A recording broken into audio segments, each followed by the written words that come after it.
So let's run down capitalism real quick. So every capitalist society essentially starts off the same, right? God, I feel like this mask is making me cross up. You have a factory owner that uses labor to manufacture a product.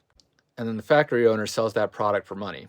So that money represents the cost of the product and also the labor that made it.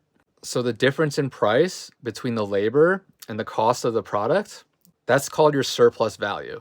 So the surplus value is what the factory owner makes as a profit. So he sells his products, pays himself, and then pays his employees.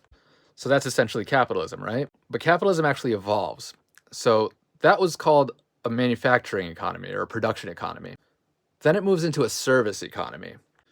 Now the factory owner outsources the labor to a different country so that it's cheaper, so that he can make more profit. This is where we move into a service economy, where the main economy revolves more around servicing a product than manufacturing one. So this is where you get your white collar jobs, like your sales, marketing, design, customer service, things like that. And then something weird happens.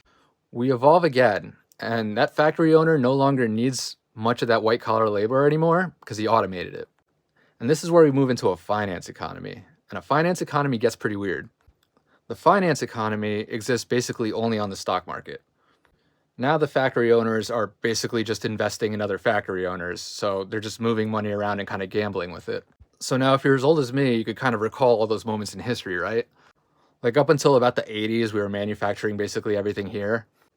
And then in the 90s, we started outsourcing a lot of our manufacturing to China. And we lost all those factory jobs, but we gained a lot of white collar jobs. But now we're actually automating the white collar jobs and we're moving into just the finance economy where it's basically the stock market. But this is where capitalism kind of falls apart because it starts to get redundant.